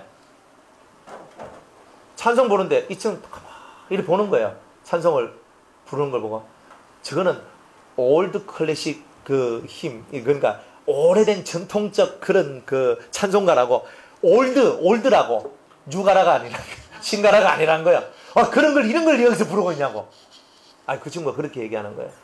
그러니까 벌써 뭐예요? 다 드럼 치고 막 밴드 속에서 막 하는 이거에 그냥 너무 익숙해져 있고, 요즘 나오는 흥이 막 돋는 그런 노래가락에 익숙하다 보니까 우리같이 주 안에 있는 하면 저 할아버지들 부르는 건데, 근데 할머니들 부르는 건데 이거 안 부르는 거예요. 그거. 실제로 그래 미국 사회가 그래요. 그 지역, 제자가 그 지역은요 거의 뭐 대다수 사람이 크리스찬들이에요. 크리스찬들이 딱 밀집되어 있는 그런 곳인데, 그런 곳에서 자라난 부모도 크리스찬이고 자식도 크리스찬이고 그 위에도 크리스찬이고 정말 몇 대 이렇게 내려온 그런 집들이 뭐 무수한 그런 동네. 그런데 예수님을 신복하면 나 신부야, 이건 끝나는 거예요. 어떻게 신부가 된다, 어떻게 내가 그리스도의 신부가 된다, 이런 것들에 대한 교육을 못 받아요. 없어요, 그런 게. 그러니까 오랫동안 몇백 년이 지나고 막 수천 년이 지나면서 그 그리스도의 복음이 전달되어 가지고 왔는 그런 많은 나라들이 있다 할지라도, 그런 나라들은 칭함만 받았지만 그것을 다 돌려보내는 거예요. 경제가 중요하다고. 우리들도 마찬가지잖아요. 상업 차러 가고 뭐 하러 가고 뭐 밥 갈러 가고, 나 돈 벌어야 된다고, 난 이거 해야 된다고, 난 저거 해야 된다고. 누가 돈 벌지 말라 그럽니까? 누가 이거 하지 말라 그럽니까? 그런데 우리 마음속에 있는 사상이 돈이 1번이 되는 거예요. 이게 다 뭐예요? 돈이 1번이 됐다는 뜻이잖아요. 내가 예수님의 신부가 되는 것이 1번이 아니라 돈 벌고 내가 돈 안에서 내가 세상에서 그래도 잘 먹고 잘 살아가고 평안하게 사는 거, 이게 1번이 된 사람들의 모습이 여기쯤 나와 있는데, 임금이 노해서 그들을 다 진멸해버린다는 거예요. 그러니까 그리스도의 신부라는 이것이 여러분의 인생의 크나큰 목표가 되어야 됩니다. 아멘. 예수님 땅 옆에 붙어 있는 가장 위대한 하나님의 성도가 되는 것, 예수님을 진짜 사랑하고 그 예수님 안에 있는 생명을 이어받기를 원하는 그런 성도가 되어지기를 원하는 것, 이게 내가 1번 내 인생의 목표요, 내 삶에 살아가는 이유다 이 말이에요. 이 이유가 없으면 여러분들이 다 흔들리고 그냥 돈 앞에 무너지고 권력 앞에 무너지고 때로는 집 앞에 무너지고 자식 앞에 무너지고 남편 앞에 아내 앞에 사람들 세계 속에서 우왕좌왕하면서 다 넘어지는 거예요. 여러분들 목표가 뭐예요? 여러분들 표대는 누구예요? 예수님처럼 되는 거, 그것이 바로 예수의 신부의 모습인 거예요. 그러니까 나는 이게 내 인생의 목적입니다. 나는 이게 내 인생의 목표입니다. 이게 없는 사람은 듣긴 들어도 말동풍 지나가는 거예요. 속 위에 아무리 경 읽어봐야 소가 음메밖에 더 안 맹가. 그러니까 우리가 아무리 하나님 말씀을 전해도 사람 귀에 들어가지 않는 이유는 뭐겠어요, 그게? 우리의 이 중심 속에 가장 소중한 가치관, 1번의 가치관이 그리스도에게 붙어져 있는 그리스도의 신부가 되는 것이 아니기 때문에 그런 거예요. 이게 가장 중요한 거예요. 내가 사역하는 것도 중요한 게 아니에요. 여러분이 난 이걸 해야 돼, 난 저걸 해야 돼. 수많은 일들이 중요한 게 아니에요. 1번의 이 마음의 모습이 내가 그리스도의 신부가 되는 거, 내가 그리스도를 닮고 그리스도의 사람이 되는 거, 그리스도에게 붙어져 있는 사람이 되는 것을 1번으로 삼는 그 삶을 살아갈 때 여러분의 인생에 복이 있는 거예요. 근데 그걸 안 하니까 청함은 받았어. 예수의 신부, 예수님 들림받아 올라가는 거, 첫째 부활에 이르는 거, 마음의 할례를 받는 거, 이 좋은 은혜들이 있네. 듣긴 들었는데. 그렇지, 그런데 먹고 살아야 되고, 너무 힘이 들고, 조금만 기다려주세요. 내 일처리 다 해놓고 내가 좀 열심히 할게요. 우리는 자꾸 이런 식으로 다 딜레이 시키고 미루잖아요. 그러니까, 요것만 해결되면 내가 따라갈 텐데, 요거 해결 안 돼서 못 따라간다라고. 우리는 맨날 이렇게 얘기하잖아요. 청함은 받았지만, 진정한 택함을 받은 자는 아니다, 이 말이에요. 택해서 이쪽에서 이쪽으로 탁 옮겨놔야 되는데, 이쪽에서 이쪽으로 못 옮겼다, 이 말이에요. 그러니까 주님은, 여러분 청함을 받았습니까? 청함을 받았다는 말은, 복음을 들었다. 진리를 들었다. 내가 예수님의 신부가 되고, 그리스도에게 붙은 자가 되는 이 길로 가야 되겠다는 이런 얘기들, 이런 진리의 얘기를 내가 들었지만은, 이 길을 온전히 따라가는 사람은 적다, 이 말이에요. 그래서 청함받은 자는 많지만 택함 받은 자의 수가 적은 이유가 실제로 그 삶을 추구하고 그 삶을 따라가는 자는 적어요. 예, 말씀을 이제 어제도 우리 차 집사님 그 센터 가서 제가 이제 목요일에 한 번씩 가서 이제 말씀을 전하거든요. 그래 말씀을 이렇게 전하면 이제 어제 제가 뭘 설교를 했냐면 하나님이 기뻐하는 금식에 대한 설교를 했었어요. 하나님이 기뻐하는 금식. 그러니까 이사야 58장에 있는 말씀이에요. 나의 기뻐하는 금식은 흉악의 결박을 풀어주며, 흉악의 결박이 뭐냐? 흉악한 자에게 결박당했다. 흉악한 자는 마귀예요. 악마한테, 귀신한테 사로잡혀가지고 온몸이 영혼이 결박되어 있는 그 사람의 영혼을 풀어주는 자. 압제를 받는 자를 그죠? 압제받지 않도록 자유하게 해주고, 줄인 자에게 먹을 것을 주고 헐벗은 자에게 옷을 입혀주는 그런 금식을 하라고. 그러니까 우리 차집사님이 이걸 왜 나옵니까? 우리 차집사님 이걸 왜 나옵니까? 이걸 왜 나옵니까? 그래서 제가 뭐라 했냐면 하나만 하세요 그랬어요. 그래가지고 굶주린 자한테 먹을 것을 주는 거, 이건 할 수 있잖아. 그러니까 이거 다 어떻게 합니까? 다 못합니다. 하나만 하이소 그랬어. 사실 여러분들 한꺼번에 그거 다 못합니다. 예? 이 유리하는 자를 자기 집에 들이며 하니까 진짜 이거예요. 우리는 다 웃지 마세요. 여러분들도 노숙자 지나가는 사람 우리 집에 와서 같이 삽시다. 여러분들 누가 할 거예요? 못해요. 솔직한 얘기잖아요. 저는 그분이 너무 솔직해서 좋거든요. 그래, 그거는 좀 힘들겠네. 그러면 집사님 할 수 있는 게 뭡니까? 한 개만 한번 찾아보이소. 줄인 자한테 먹은 거 주는 거면 이런 애 안 하겠습니까? 그러면서. 그거 하있어, 그러면. 근데 찾아다니지 말고, 가다 보면 집사님 눈에 걸리는 사람이 있을 거예요. 그러면 그 사람한테 하면 돼요. 그러니까, 하나님께서 원하시는 금식은요, 밥 굶는 게 금식이 아니라는 거예요. 물론 밥도 굶어야 돼요, 때로는. 하지만, 하나님이 정말 원하는 금식은 내 유익과 내 영광을 위해서 살아가는 그 삶을 버리는 금식이라는 거예요. 내 편안하게 살고 싶은 그것을 버리는 게 금식인 거예요. 이 하나님께서 원하시는 진짜 금식은 그런 거더라고요. 그러면요, 우리가 아침빛같이 그 햇빛이 우리 속에 확 들어와서 치료가 급속도로 이루어진대요. 영혼의 병든 것이 급속도로 이루어진대요. 그러니까 남한테 뭐 하나 주는 거 이거 못하는 사람들이 게임 끝났죠 이미. 치료가 안 일난다는 거죠. 그럼 진정한 치료는요, 영적인 병에서 치료받는 거잖아요. 죄병에서. 이 치료를 어떻게 받겠어요? 내 죄를 사함받기 위해서 여러분들의 삶을 희생할 줄 알아야 되는 거예요. 내 삶을 희생할 줄 알때 그렇게 되는 거예요. 어떻게 다 합니까? 못해요. 저보고도 어떻게 그 다 숨이 턱턱 막히는데. 어떤 날은요, 기차를 타고 오면은, 기차를 탁 타면요, 기차를 안 타야 돼. 대구역 탁 들어가면 한 분 계시고, 또 타고 탁 해서 부산 탁 내리면 그것도 한두 분 계시거든요. 그리고 쭉 내려가서 다 하고 또 부산역 가면 아까 그 사람 말고 또 다른 사람이 있는 거예요. 또 가가지고 또 대구에 가가 또 도착해 보면 또 있어. 기차 타고 다니면요, 최소 2명, 3명은 만나요. 그러면요, 그런데 그것도 계속 만나면요, 사람이 왜 자꾸 이런 사람 만나는지 이유를 모르겠다면서. 그러니까 우리 마음속에 그런 게 있다니까요. 안 그래요? 여러분들 지하철 탈 때, 요즘에는 지하철에서 그런 거 단속을 많이 해서 가는데, 물건 파는 분들도 있고, 어떤 이제 장애인들 이렇게 목 이렇게 해가지고, 저는 앞을 못 봅니다. 저는 이렇게 있습니다. 하면서 이렇게 막 하시는 분들이 예전에는 간혹 가다가 이 지하철 타면 그런 분들이 있거든요. 그러면 그런 분들 보면 어때요? 왜 탔노? 이거 단속한다 하지 와 단속 안 하노? 그러니까 우리의 마음 속에서 이제 그런 것들이 많단 말이에요.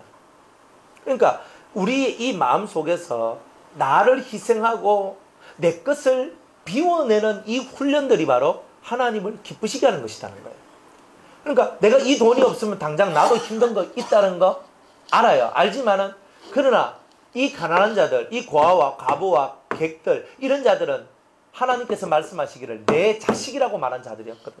그러니까 내가 이들을 돌보는 것은 하나님의 자식을 돌보는 것과 똑같은 거예요. 그러니까 하나님께서는 내 자식을 돌보라는 거예요. 이 땅에 있는 모든 가난하고 약하고 연약한 자들은 다 내 자식들이다. 가난한 자들은 항상 너희와 함께 있지 않느냐.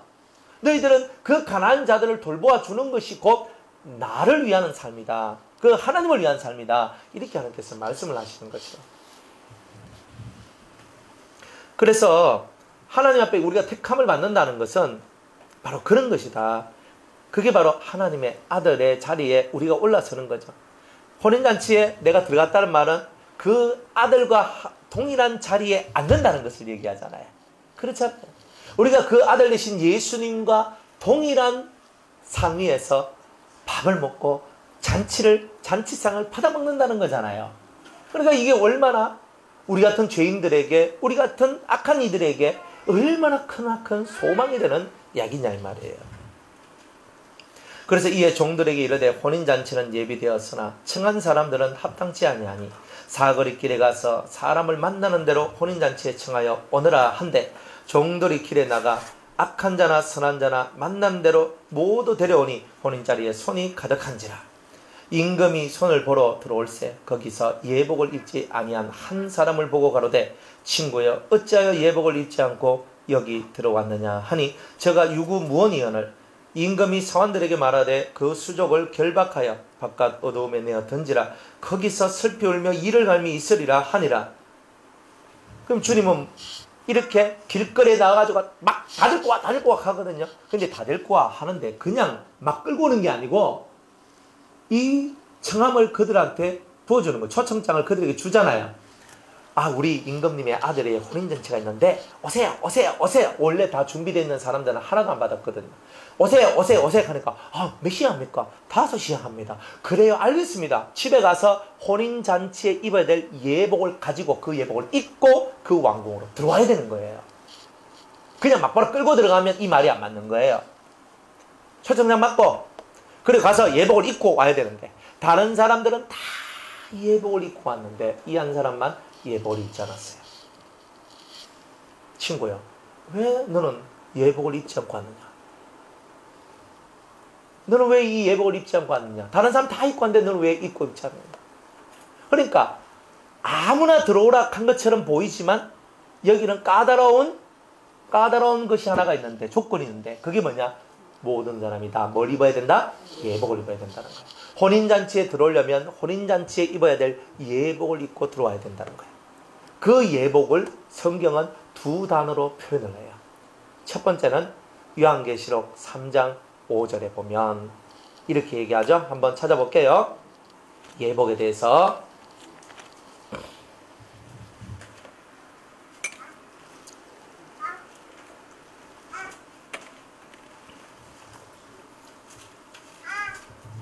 계시록 3장 5절. 다 같이 한번 읽어볼게요. 시작. 이기는 자는 이와 같이 흰옷을 입을 것이요 내가 그 이름을 생명책에서 반드시 흐리지 아니하고 그 이름을 내 아버지 앞과 그 천사들 앞에서 시인하리라. 아멘. 예복의 첫 번째 이름은 뭐라고요? 흰옷이라고요. 성경에 흰옷을 입은 자다 그랬어요. 흰옷을 입은 자다. 그러니까 흰옷이 뭐냐 하면 깨끗하다, 성결하다, 거룩하다, 이런 것을 얘기하는 거예요. 그러니까 이 흰옷을 입었다, 세속의 때가 묻지 않았다는 뜻이죠. 세상의 흐름이 그 사람 속에 들어오지 않았다는 거예요. 세상의 것이 그 속에 들어있지 않는 그 순결한 하나님을 믿는 믿음의 역사, 하나님의 성령의 인도를 받는 그 은혜의 역사가 이 성도들한테 있었다는 거예요. 이 사람은요, 어떤 사람이냐면 이기는 자라고 얘기해요. 4대 교회의 풍습을 이긴 자라고 얘기해요. 4대 교회는 하나님의 말씀, 진리가 없었고 성령의 역사가 없었는데 진리가 없는 곳에서 진리를 찾아갔고 성령의 역사가 없는 데서도 성령의 역사를 찾아갔다 이 말이에요. 그래서 그 옷, 자기의 옷, 거룩하게 입어야 될 제사장의 옷을 드립히지 않는 자, 그런 것을 얘기하고 있는 거예요. 그래서 성경은 흰옷이란 말을 써요. 흰옷은 누가 입어요? 예? 이기는 자가 입는 거예요. 이기는 자. 그러니까 누구든지 죄와 싸워 이기면 흰옷을 입을 수 있어요. 그래서 나중에 연결원에서 얘기하겠지만, 그죠? 죄를 다 회개하지 못하고 죽은 사람들이 상부 2차원 그 중간 연계에 올라가서 연단을 다 받고 그 다음에 할례산에서 마음의 할례를 받아요. 그리고 일주일 동안 거기 지내다가 그 다음에 낙원으로 올라가요. 그때 할례산에서 낙원으로 들어갈 때에 그때 무슨 옷을 하나님이 주시냐면 흰옷을 입혀줘요. 왜? 죄와 싸워서 이겼기 때문에. 그래서 죄와 싸워 이긴 자들은 살아있을 때는 영에게 이제 이 흰옷이 입혀지지만 죽어도 이 흰옷이 입혀져요. 그러니까 죄와 싸워서 이긴 자들은 다 흰옷을 입어요. 다 흰옷을 입어요. 그래서 이 흰옷을 입은 자만이 다 천국에 갈 수 있다는 뜻이에요. 자, 그렇지만 여기서는 뭐예요? 살아있을 때 이긴 자잖아요. 죽어서 이긴 자가 아니라 살아있을 때 이긴 자들에게 주신 이 흰옷을 보고 또 다른 말로는 뭐라고 얘기하냐? 계시록 19장 두 번째 예복에 대한 얘기합니다. 19장 8절 7절로부터 한번 볼까요? 6절로부터 8절까지 계시록 19장 6절에서 8절입니다. 또 내가 들으니 크다한 무리의 음성도 같고 많은 물소리도 같고 큰 내성도 같아서 가로되 할렐루야 주 우리 하나님 곧 전능하신 이가 통치하시도다. 우리가 즐거워하고 크게 기뻐하여 그에게 영광을 돌리세. 어린 양의 혼인기약이 이르렀고 그 아내가 예비하였으니 그에게 허락하사 빛나고 깨끗한 세마포를 입게 하셨은즉 이 세마포는 성도들의 옳은 행실이로다 그랬어요. 자, 그 아내 혼인기약이 이르렀고 그 아내가 예비되었으니 그 아내에게 허락하사 빛나고 깨끗한 세마포를 입게 하셨다 그랬습니다. 그러니까 흰옷은 죄와 싸워서 이기는 자, 살아있거나 죽어 있으나 다 입는 옷이지만 그러나 살아있을 때의 죄와 싸워서 이긴 자들한테 주는 그 옷을 보고는 우리는 뭐라 한다? 세마포라고 한다. 세마포. 이거 누구한테 주는 거야? 어린 양의 신부, 어린 양의 아내에게 주는 것이다. 그러면 예수님하고 우리가 합동 결혼식 한다는 뜻이 아니죠. 세상에서 제일 가까운 사람이 부부예요. 가장 가까운 거. 그러니까 가장 가까운 게 부부거든. 그러니까 예수님하고 가장 가까운 자리다. 살을 맞댈 수 있는 자리다. 그게 부부의 자리예요. 그러니까 예수님하고 가장 가까운 자리에 올라선 사람이 이들이다. 그래서 신부다 혹은 아내다 이렇게 얘기를 하는 거예요. 그럼 합동결혼식 안 합니다. 문성명이 같이 뭐 합동결혼식 막 시키고 이런 거 안 합니다. 그런 거 아니에요. 그러니까 이 얘기는 제가 종종 했지만 여러분들이 자꾸 개념을 까먹을 수 있단 말이에요. 그리스도의 아내다, 그리스도의 신부란 말은 그리스도와 가장 밀접한 사람, 가장 그리스도와 붙어있고 가장 하나가 된 사람. 그래서 하나된 영, 한 영이 그리스도의 진리와 그리스도의 사상과 하나가 된 사람. 이제 이 사람을 보고 그리스도의 신부다, 아내다. 이렇게 얘기를 하는 거예요. 자, 그래서 예복을 입어야 되는데 이 예복이 뭐다? 바로 흰옷이며 세마포옷이다. 이제 아시겠죠? 이것을 입어야 되는 거예요. 저와 여러분이. 그러니까 여기서는 뭘 입어야 돼? 흰옷을 입다가 이제 혼인계약 7번째 나팔이 빡 불 때 우리가 뭐가 온다? 세마포옷이 온다는 거예요. 내가 들림받아 올라가서 부활체를 가지고 첫째 부활이 이르게 될 때는 세마포를 입지만 지금 이때는 흰옷을 입어야 된다. 이 말이에요. 흰옷을 입는 일을 해야 된다. 이런 거예요. 그런데 우리의 옷은요, 언제든지 더럽혀질 수가 있잖아요. 그러니까 더럽혀질 수 있기 때문에 하나님께서 골로새서 3장 3절과 4절 말씀과 같이 그 하나님의 생명을 그저 그리스도와 더불어서 이 생명을 자기 안에 감춰 놓으셨다가 감춰놔야 돼요. 안 그러면은 우리가 이걸 마귀한테, 아담이 자기의 생명을 마귀한테 뺏긴 것처럼 우리들도 그 생명을 들고 있다가는 뺏기는 거예요. 그래서 그 생명을 하나님이 감춰 놓으신 거예요. 골로새서 3장을 한번 봅니다.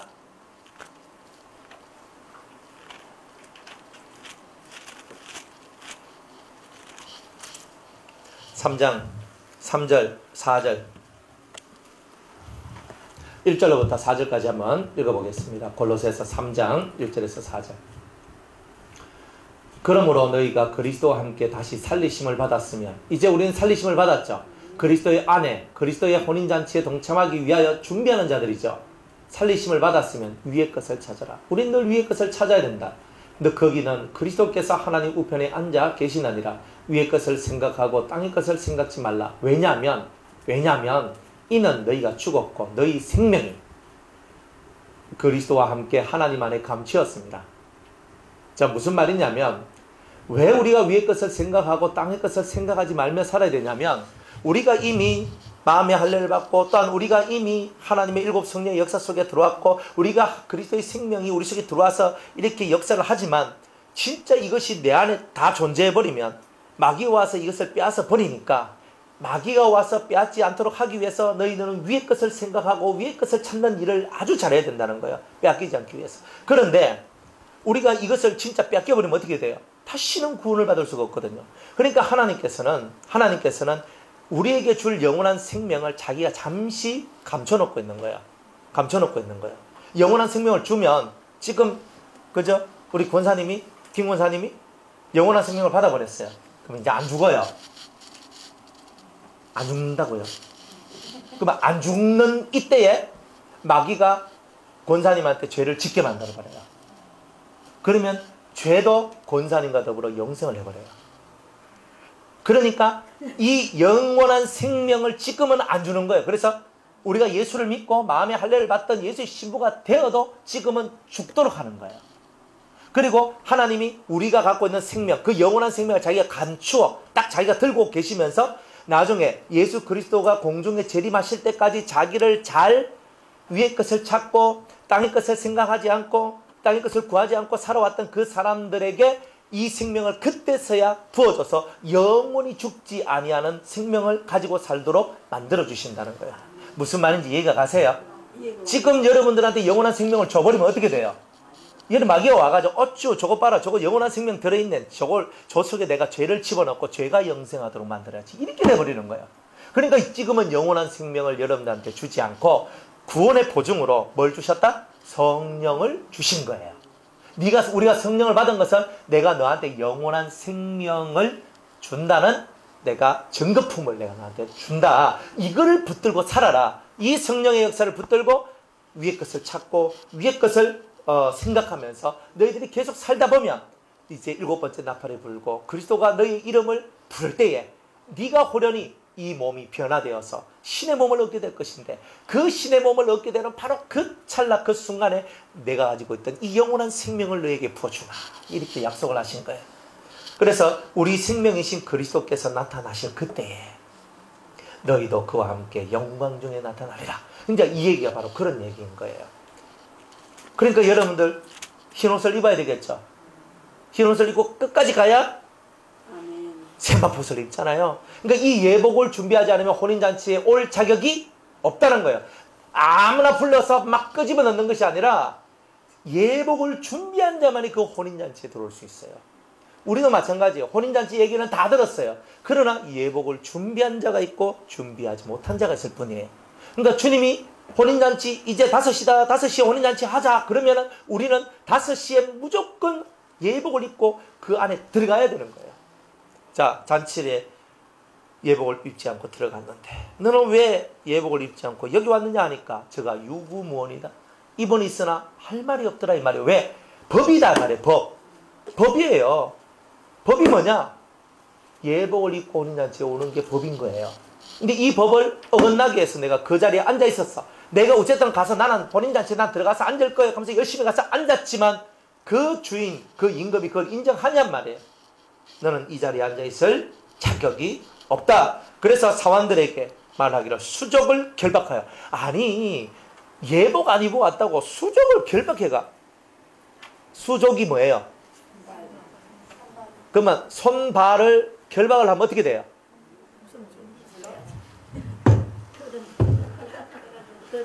그러면 여기에 돼지 묶어 통돼지 하듯이 나무 하나 끼워 놓으면은 내가 완전 돼지같이 끌리가 나와가지고 확 던진다. 수족을 결박한단 말이야. 이제 너는 손도 못 쓰고 이제 너는 이거 엄청난 저주죠. 예복을 준비하지 않고 그 자리에는 들어갈 수 없고 어거지로 내가 들어갔다 할지라도 개돼지같이 끌려 나올 수밖에 없는 것이 바로 그런 자리라는 거예요. 그러니까 이것을 우리는 철저히 깨달아야 돼요. 내 마음속에서 난 그렇게 하고 싶어. 하고 싶다는 거지 이룬 건 아니잖아요. 나는 그렇게 되고 싶은 거지 그렇게 된 게 아니잖아요. 그러니까 여러분들 속에서 바로 이거구나.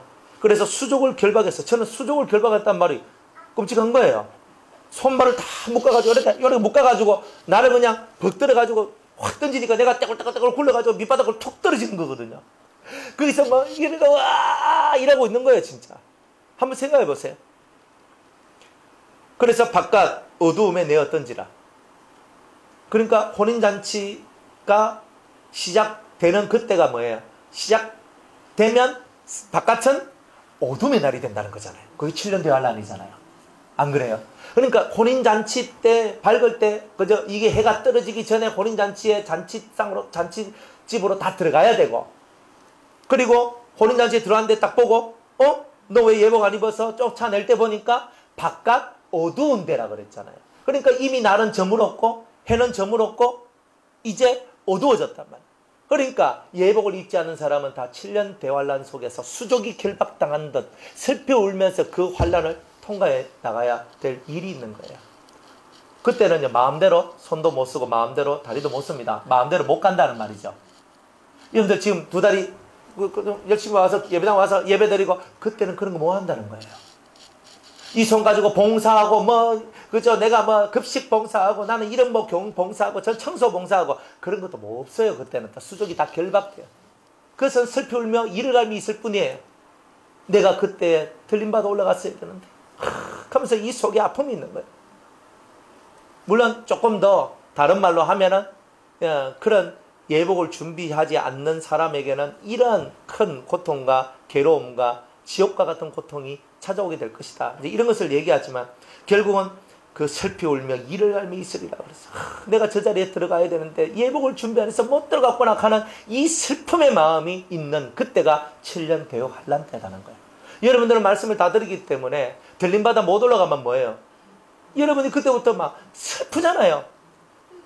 저 사람 들림받아 올라갔는데 저 사람은 들림받아 올라갔는데 나는 이거 안 나오겠어요? 아예 이런 말씀도 못 들은 사람들은요 뭐가 뭔지도 몰라. 누가 들림받아 올라간지도 모르고 자기들이 그냥 7년 대환란 속에 들어와도 이게 뭔지도 몰라. 나중에 그 시대에서 환란이 막 오니까 옆에 이제 선지자들 환란 때 선지자들이 막 나와가지고 막 외치거든요. 엄마 지금 이때가 이땐갑다 하면서 이렇게 가는 거예요. 그러니까 말씀을 듣고 안 듣고의 차이가 대단히 크거든요. 그러니까 수족이 탁 묶여가지고 어두운데 탁 던져가지고 그 수족이 묶인 상태에서 울고 불고 해야 될 그때가 바로 7년 대환란이다. 그러니까 이런 걸 알면은 그렇잖아요. 우리 아들내미가 한 번씩 그래요. 아빠 인생이 의미가 없어요. 조그만한 게 뭐 인생의 의미를 찾고 뭐 이렇게 그래 이제 하는 말이 뭐냐면 곧 7년 달라에 올 것 같은데 제가 이런들 못하면 저런들 못하겠습니까? 공부하기 싫어서 있거나 싶어서. 그런데 어쨌든 간에 뭐 이런들 뭐 아니 공부 뭐 열심히 하면 뭐합니까? 대학교 가면 뭐합니까? 예수님 오시면 그만인데 또 그 말 들어보면 맞는 것 같은데 또 이쪽으로 생각해보면 저것도 또 잔머리 굴리는 것 같은데 또 이런 생각이 들어요. 어쨌든 간에 7년 대하려면 예수님 공중 재림하면 내가 이 땅에서 뭐 만들어 놓고 이 땅에서 해놨는 게 그건 뭔 소용이 있냐 이 말이에요 그게. 그러니까 허무합니다. 참 허망한 거라. 그 말 들어보니 더 허망하네. 그래서 이 땅에 내가 많은 것을 해놓는 것보다 더 중요한 것은 예복을 준비하는 거예요. 영적 예복. 이 예복을 준비하는 거예요. 그래서 지금도 세상에는요 신부단장 한다 하는 분들이 얼마나 많은지 몰라요. 그 신부단장이란 말이 널리 퍼졌어요. 유튜브에 신부단장 딱 하면 신부단장 쫙 나올 겁니다 아마. 그러니까 세상에는요 사람들이 알아. 뭘 아느냐면 모든 성도들이 그리스도 앞에 신부단장을 해야 된다는 것을 다 안다는 말이에요. 청함은 받았으나 택함을 받은 자는 지극히 소수라는 거예요. 그래서 여러분은 그 소수 중에 들어오셔서 적은 무리에 들어오셔서 두려워하지 말고 하나님께서 이 나라 하나님의 나라 그리스도의 나라 천년왕국을 너희에게 주시기를 원하시느니라 하셨던 이 누가복음 12장 32절의 말씀이 여러분들의 말씀이 되도록 여러분들이 하나님으로 나가야 된다는 거예요. 칭함을 받은 자는 많되 택함을 입은 자는 적으니라. 깨닫는 은혜가 있기를 바랍니다. 여기까지 하고 다음 시간에 요단 말씀 하겠습니다.